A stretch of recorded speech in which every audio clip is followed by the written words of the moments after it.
Man, dang it. I hate to hear this. We have a cruise that's being impacted by a tragedy at sea. We've got a country that's going to start charging crazy port fees.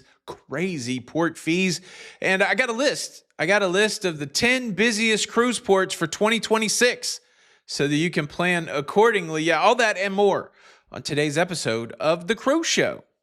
All aboard! Your ship is leaving. Talking about everything going on in cruising. It's the Lido Loca time. It's the cruise show. It's the cruise show. Hey, what's up, everybody? Welcome to La Lido Loca. Welcome to The Cruise Show. I am your host, Tony, here to talk you through everything going on in cruising. It's everything going on in cruising. It's for your face on the 21st of October, 2025. And well, our first story is a sad story. We go over to the Atlantic Ocean. We have a cruise on the Norwegian Jewel, a cruise going from Barcelona in Spain to Miami, Florida. And reports are coming off of that cruise ship that they've had a person overboard incident. Happened in the middle of the night. Guests are reporting that they heard a call into the rooms, Oscar, Oscar, Oscar, which means that is a person overboard. There was a second announcement confirming that, and then the ship has altered its course as it searches for the person who has gone overboard. Looking at this live data from the Cruise Globe, you can see that the Norwegian Jewel did alter its course for quite a bit as it was doing the search, but it does look like it has left the search area at this point. There's no report as to who the person is. Is it a crew member? Is it a passenger? There's no details as to what happened. I would anticipate over the next couple days we will hear more about it, but it's a pretty infrequent thing that happens on cruise ship. It is an outlier event that does get a lot of attention. The data, between 20 and 30 people out of the 30 million people that cruise every year have this kind of incident. And unfortunately, a lot of the times these things aren't accidents. These things are intentional. So don't know what's going on the Norwegian Jewel. But right now, close to 2,000 passengers dealing with this thing. In lighter news, the Disney Fantasy is getting a bulbous bow. I had to look this up. So I guess, the thing that's under the ship that helps guide the ship, they can come in multiple varieties. And apparently the bulbous bow, here's a picture of it. See how bulbous it is? This is from the Zaandam, Holland America Zaandam. Apparently the bulbous bow helps with navigation. But the Disney Fantasy currently in Brest, France, in dry dock, and it just got this 180-ton bulbous bow attached to it. And look, bulbous bow might not even be the most extravagant thing they're doing to the Disney Fantasy. They've knocked out the Outlook bar and the radio studio, and they're going to be adding a 2,030-foot tower suite that will be styled in the 1940s Disney classic Fantasia. That is a seriously big cruise cabin. Think about it. Most cruise cabins, 250 square feet, 2,000 square feet. This thing's got to be expensive. Disney Fantasy has been in dry dock since October the 1st there in France, and it will be coming back October the 28th, going to do a transatlantic crossing, and then it will resume its sailings from Port Canaveral. That's where it's going to be home ported, Port Canaveral. Does this suite excite you at all? What about the bulbous bow? I learned a new term today, bulbous bow. I'd like to see you work that into a conversation. Or let's go. Who can give me the most creative comment with bulbous bow? I'll highlight it on the show tomorrow. That sounds like fun. Bulbous bow. There you go. So I just returned from a fall foliage cruise where I saw the leaves change, and it reminded me that change is good. And unfortunately, some of us never change the way that we smell. Nose blindness, that's a real thing. You get used to the colognes and the fragrances that you wear, and it doesn't do anything for you anymore. That's why I'm thankful for the sponsor of today's episode, Scentbird. Scentbird is a monthly subscription service that allows you to try a variety of fragrances, perfumes, and colognes for a low subscription price. They've got over 900 fragrances to choose from. They've got big name fragrances, Gucci, Prada. They also have niche fragrances, the Confessions of a Rebel. I did just get a couple new fragrances from Scentbird. I got Thameen London's Green Pearl and the Harmonist Velvet Fire. This is the Green Pearl, and notice you get a very generous month's worth of fragrance. The fragrances come in these travel-friendly dispensers, and they're so easy to apply. Little spritz. Man, that's apple, orange, tea. I really like that. Thameen London. Green Pearl. Like you got to fight that nose blindness. And excitingly, you can try Scentbird for yourself at a discounted rate. If you use my code LALITO3 or scan the QR code that's on the screen, you can save 55% off of your first month of Scentbird. That makes your first month just $8.97. Thank you, Scentbird, for sponsoring today's episode. All right, let's talk about something that Royal Caribbean is becoming famous or infamous for. And I think this is a good thing. They keep delivering their new experiences early.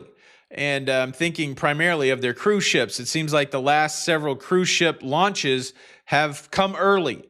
People will book these inaugural cruises, and then as time gets closer, there'll be an announcement, dun, da, da, da, the ship's gonna be done early, so we have another cruise before that. And sometimes that causes some upsetness by people that had the inaugural booked. Well, like I said, they're doing it again. This time they're doing it with the Royal Beach Club. So Royal Caribbean purchased part of Paradise Island there in the Bahamas, just down from Atlantis. They're converting that into a beach club. So think of it not like Coco Cay. Don't think of it like a private island. Think of it like a Mr. Sancho's or Paradise Beach Club in Cozumel, where you have a place where you can go, you can pay a price for an all-inclusive experience. This is not a private island. And so this is what Royal has. The cool thing about it from a Royal Caribbean cruiser perspective is you can get off the ship onto a dock there in the Bahamas. You can board one of their brand new water taxis, and it's going to take you right over there. Again, this is going to cost you over $100, $150 to go do this. Originally, this beach club was supposed to open on December the 27th of 2025. Well, they recently announced that it's going to open on December the 23rd, 2025. It's a Christmas miracle. And so now 2 Royal Caribbean cruise ships, the Radiance of the Seas and Utopia of the Seas, they're going to have first crack at this brand new beach club. I hope somebody that's filming it goes there because I want to see what it's like. I don't have anything scheduled on Royal going to Nassau, but this sounds very interesting to me. And again, a little different experience than the private island experience, but a really interesting experience with the beach club. Let me ask you this. Would you be mad if you had booked this for the 27th and now people are going to beat you to the punch? They're going to be able to go there first on the 23rd. Would you be upset? Leave a comment below. Now, don't forget, I do have this list of the 10 busiest cruise ports coming up in 2026 so that you can plan accordingly. But I do have 2 stories about governments trying to control the cruise business. I guess we'll get this out of the way. New restrictions have been finalized by the prefects of the Alps Maritime and the maritime prefects of the Mediterranean to govern the ships going to Nice, Cannes, and Villefranche. So the restrictions play out like this. They're putting a limit of 3,000 passengers per cruise ship on these ports. But the interesting thing is if there is a cruise ship that's going in that has more than 1,300 passengers, they will limit the ability to go to one of these ports to just 1 cruise ship a day, which is wild because that means there could be multiple smaller cruise ships there opposed to 1 larger cruise ship. This does seem like it's targeting specifically larger cruise ships. The restrictions also outline that during the peak summer season of August and July, a maximum of 15 cruise ships per month are allowed to visit these ports. These regulations have been finalized by the local governing body there, but they're not set to take place until 2026, and there's still some things to be worked out before they go into effect. But yeah, it's interesting. These cruise cities that are limiting cruise lines, I think they're going to find themselves getting what they want. I think cruise lines will go someplace else. The path of least resistance for the cruise industry is to visit places that have open arms. They don't want to, jump through the proverbial hoops to visit a place. And so maybe the place gets what they want. They want less cruise tourism. They may get that. And I don't know if it might be good for the citizenry, but will it be good for the local business, which the local business is part of the citizenry? We'll have to watch how this plays out. So that's one example of the government stepping in. Another one is what's going on in China. And this kind of takes on a geopolitical vibe. China, in response to fees and taxes being put on some of their shipping activities, some of their maritime activities, has said, okay, we'll do that too. In an interesting move, China is extending its new special port fees to visiting cruise ships The new fee started on October the 14th, and this gets pretty expensive. Initially, the charge is $56 per net ton, and then in 2028, it's going to kick up to $157 per net ton. The Spectrum of the Seas, fortunately for Royal Caribbean, has an exemption over there. It's a cruise ship with an exemption. As long as that exemption holds, that's going to be fine. But if it doesn't, it's crazy. If it doesn't, that means it's going to cost $9 million more per cruise for Royal Caribbean in the 2025 rate, or $26.5 million more per cruise for Royal Caribbean in 2028, which would be unfathomable. There's no way to eat that cost. We already have a couple cruise ships that are not going to go to China now because of this fee, because they don't have the exemption. It's interesting. Again, this is one of those geopolitical things that are playing out. And it will be interesting to see if cruising from the major companies that are associated with the United States, it'll be interesting to see if they don't do China anymore. For now, Royal's kind of good, but I'm assuming if China takes that exemption away for Spectrum would bug out. I think they would go somewhere else. All right, just a quick reminder, it is Tuesday. I got a live show tonight. 2 live shows, really. We have a live show for our Patreons at 8 p.m. If you're a part of our Patreon community, I'll be over there catching everybody up on what happened last week on Enchantment of the Seas. And then at 9 o'clock tonight, we're going to have Cruise Day Night Live. I'm going to be answering your cruise questions. We'll get into something. It's just going to be me. Jenny B's got family in town, so I'm going to be here manning the desk for the live stream. I'd love for you to come out. I'd love to answer your cruise questions.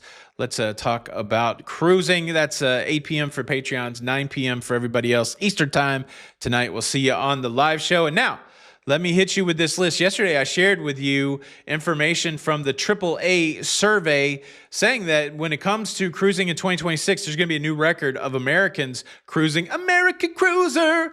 I had several people say that could be a new song. American Cruiser, 21.7 million American cruisers projected in 2026 by the AAA survey. And now the AAA survey has told us where they think the 10 busiest cruise ports will be. 3 of them right here in the Sunshine State of Florida. Let's work it in reverse order. The 10th busiest cruise port in 2026 projected to be Singapore. Number 9, Seattle. Number 8, Marseille in France. Number 7, Civitavecchia in Italy, Rome. Number 6, Southampton in England. Number 5, Barcelona. I didn't think Barcelona would be more popular than Southampton, but it is. Number 4, Galveston, Texas, and then the top 3 are in the Sunshine State here in Florida. Number 3, Fort Lauderdale. Number 2, Port Canaveral. And number 1, Miami, Florida. So again, you could plan accordingly if you want to avoid the crowd. Cruise out of Mobile, Alabama, because that's not on the list. Look, that's everything going on in cruising. Thanks again to Scentbird for sponsoring today's episode. Don't forget the QR code here. Click the link in the description. Get yourself smelling right. Don't be nose blind. And now there's really nothing left to do but sit back and enjoy some bonus content. That's right. For all you people that want a little extra, it's time for all of us out there to dance. Get up. Get up.